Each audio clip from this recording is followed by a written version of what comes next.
அன்பு நேயர்களுக்கு கனிவான வணக்கம். டெல்லி சென்றுள்ள டிடிவி தினகரன், சசிகலா அதிமுகவை கைப்பற்றுவதற்காக சமீப காலமாக சசிகலா போராடி வருகிறார். ஓபிஎஸும் ஒருபுறம் போராடி வருகிறார். சமீபத்தில் அதிமுகவினுடைய சிவில் வழக்கு நீதிமன்றத்தில் விவாதிக்கப்பட்டது. அந்த வழக்கை விசாரித்த நீதிபதிகள் இரட்டை இலை சின்னத்தை ஓபிஎஸ்ஐ கேட்காமல் எடப்பாடி பழனிசாமி அவர்களுக்கு வழங்கக்கூடாது என்று தலைமை தேர்தல் ஆணையத்திற்கு உத்தரவு பிறப்பித்துள்ளது. மேலும் 19ஆம் தேதிக்குள் ஓபிஎஸ், எடப்பாடி பழனிசாமி என்ற இருவரும் தாங்கள் வாதங்களை எழுத்துப்பூர்வமாக நீதிமன்றத்திற்கு தெரிவிக்க வேண்டும் என்றும் கூறப்பட்டுள்ளது. இதேபோன்று 23ஆம் தேதி இருவரும் நீதிமன்றத்தில் நேரடியாக ஆஜராக வேண்டும் என்றும் குறிப்பிடப்பட்டுள்ளது. இதற்குள்ளாக எடப்பாடி பழனிசாமி அவர்கள் டிசம்பர் மாதம் 15ஆம் தேதி அதிமுகவினுடைய பொதுக்குழுவை கூட்ட உள்ளார். இதுபோன்ற சூழ்நிலையில்தான் சமீபத்தில் தினகரன் மற்றும் சசிகலா என்ற இருவரும் டெல்லி பயணத்தை மேற்கொண்டுள்ளது மிகப்பெரிய பேசுபொருளாக மாறியுள்ளது. தினகரனினுடைய ஆதரவாளர்களிடம் இது பற்றி விசாரித்த போது தினகரன் அவர்கள் வட இந்தியாவில் உள்ள புனித ஆலயங்களுக்கு செல்ல உள்ளார், சாமி தரிசனத்திற்காக சென்றுள்ளார்.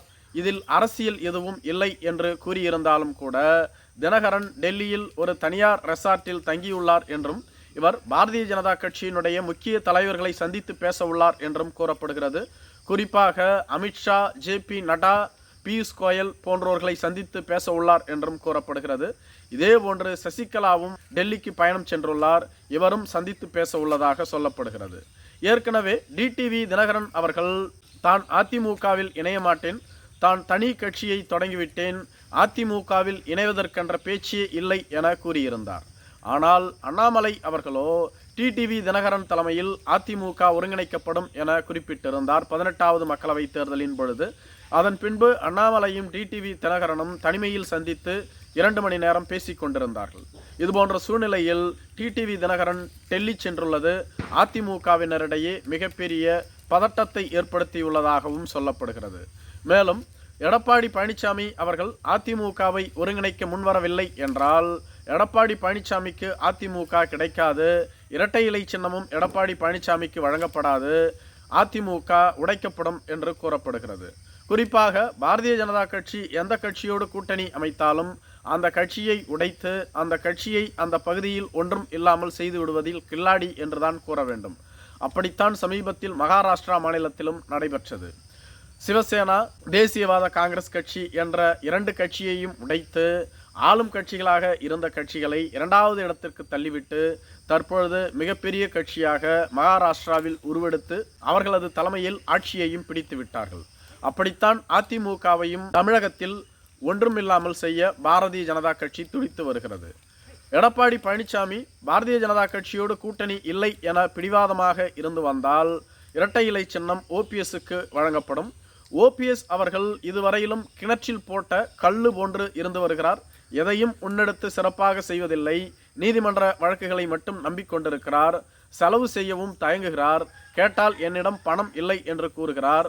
ஏற்கனவே ஓபிஎஸ்ஐ நம்பி வந்த கூப்பா கிருஷ்ணன், ஜேசிடி பிரபாகர், பெங்களூர் புகழேந்தி போன்றவர்கள் அவரிடமிருந்து விலகிச் சென்று விட்டார்கள். தனது ஆதரவாளர்களை மகிழ்விப்பதற்காக திருச்சியில் ஒரு மாநாட்டை நடத்தினார். அதன் பின்பு எதையும் செய்யவில்லை. தற்பொழுது மீண்டும் மாவட்ட செயலாளர்கள் கூட்டத்தை பெயரளவிற்கு நடத்தியுள்ளார். இதனால் ஓபிஎஸ்ஐ நம்பி பயனில்லை. ஆனால் அதிமுகவை கைப்பற்றும் அளவிற்கு சசிகலாவிடமும் டிடிவி தினகரனிடமும் பணம் உள்ளது. எனவே இவர்களை வைத்து காய் நகர்த்தலாமா என பாரதிய ஜனதா கட்சி யோசித்து வருவதாக சொல்லப்படுகிறது. ஆனால் ஓபிஎஸ்ஸிற்கு மக்கள் மத்தியில் பெருத்த செல்வாக்கு உள்ளது. ஓபிஎஸ்ஐ தவிர்த்த ஒரு அதிமுக என்பது இயலாத காரியம். எனவே ஓபிஎஸ், சசிகலா ஆகியோரை இணைத்த ஒரு அதிமுகவை உருவாக்க பாரதிய ஜனதா கட்சி துடித்து வருகிறது. இதற்கு 2 காரணங்கள் உள்ளது. ஒன்று, வலிமையான அதிமுகவை உருவாக்கி அந்த அதிமுகவோடு பாரதிய ஜனதா கட்சி, தேமுதிக, பாட்டாளி மக்கள் கட்சி போன்ற பெரிய கட்சிகளை கூட்டணி அமைத்தால் திமுகவை வலிமையாக எதிர்க்கலாம். திமுகவை வலிமையாக எதிர்த்தால் ஆட்சியிலிருந்து அகற்றலாம். 2வது, அதிமுக வலிமையான கட்சியாக இருந்தால் விடுதலை சிறுத்தைகள் கட்சி, காங்கிரஸ் கட்சி போன்றவைகளும் அதிமுகவோடு கூட்டணிக்கு வரும்.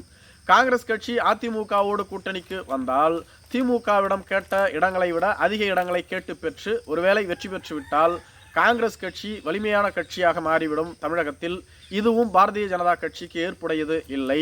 ஏனெனில் 2029ஆம் ஆண்டு நடைபெறவுள்ள பொது தேர்தலோடு ஒரே நாடு ஒரே தேர்தலை நடத்த மத்திய அரசு திட்டமிட்டுள்ளதாக கூறப்படுகிறது. நடைபெற்று கொண்டிருக்கிற குளிர்கால கூட்டத்தொடரில் ஒரே நாடு ஒரே தேர்தல் என்ற சட்ட மசோதாவை மத்திய அமைச்சரவையின் ஒப்புதலோடு நிறைவேற்றி உள்ளது. வரும் காலங்களில் மக்களவை மாநிலங்களவையில் இதற்கான ஒப்புதலை பெற வேண்டும். அவற்றையும் பாரதிய ஜனதா கட்சி பெற்றுவிட்டால் வரும் 2029ஆம் ஆண்டு நடைபெறவுள்ள பொது தேர்தலோடு அனைத்து மாநிலங்களுக்குமான தேர்தலும் நடைபெறும். இதனால் திமுக இரண்டாவது முறையாக, அதாவது வரும் 2026ஆம் ஆண்டு வெற்றி பெற்று ஆட்சியை பிடித்தாலும் 2029ஆம் ஆண்டு சுமார் 3 ஆண்டு காலத்திற்குள் ஆட்சி கலைக்கப்படும். அப்பொழுது பாரதிய ஜனதா கட்சி தமிழகத்தில் ஒரு வலிமையான கட்சியாக இருந்தால் மட்டுமே மிகப்பெரிய வெற்றியை பெற்று இங்கு ஒரு சொல்லிக்கொள்ளும் அளவிற்கான இலக்கத்தை அடைய முடியும். அதற்குள்ளாக இப்பொழுதே கூட்டணியை வலிமையாக்கி கொள்ள வேண்டும் என பாரதிய ஜனதா கட்சி விரும்புவதாக சொல்லப்படுகிறது. மேலும் வரும் காலத்தில் நாம் தமிழர் கட்சியையும் இந்த கூட்டணியில் இணைத்து போட்டியிட பேச்சுவார்த்தை நடைபெற்று வருவதாகவும் கூறப்படுகிறது. இதன் தொடர்ச்சியாகத்தான் சீமான் அவர்கள் ரஜினிகாந்தையே சந்தித்து பேசினார் என்றும் சொல்லப்படுகிறது. அப்படி திமுகவிற்கு எதிராக ஒரு வலிமையான கூட்டணி உருவாக்கப்பட்டால் அது பாரதிய ஜனதா கட்சிக்கு மிகப்பெரிய வெற்றியாக அமையும். அதற்கு முதலில் அதிமுகவை ஒருங்கிணைக்க வேண்டும். எடப்பாடி பழனிசாமி தன்னை ஒரு பெரும் தலைவர் என்று நம்பிக்கொண்டிருக்கிறார். அவரை நம்பி எவரும் வாக்களிக்க தயாராக இல்லை. எடப்பாடி பழனிசாமியின் தலைமையில் அதிமுக 10 தேர்தல்களை சந்தித்தது. 10 தேர்தல்களிலும் தோல்வியைத்தான் தழுவியது. என்றாலும் எடப்பாடி பழனிசாமி தன்னிடம் பணம் உள்ளது, அந்த பணத்தை வைத்து சட்டமன்ற உறுப்பினர்களையும் மாவட்ட செயலாளர்களையும் பொதுக்குழு செயற்குழு உறுப்பினர்களையும் தன் கட்டுப்பாட்டில் வைத்துள்ளாரே தவிர தொண்டர்களை தன் கட்டுப்பாட்டில் வைத்தில்லை. தொண்டர்கள் எடப்பாடி பழனிசாமியை நம்புவதாக இல்லை. மேலும் விஜய் அவர்களும் புதியதாக கட்சி தொடங்கிவிட்டார். இளைஞர்கள் இளம் பெண்கள் விஜயை ஆதரிக்க தயாராகிவிட்டார்கள். எனவே அதிமுக இதே நிலையில் இருந்தால் வரும் தேர்தலில் இடம் தெரியாமல் சென்றுவிடும். எடப்பாடி பழனிசாமியை நம்புவதற்கு தயாராக இல்லை என்றே இவர்கள் கருதுகிறார்கள். நன்றி.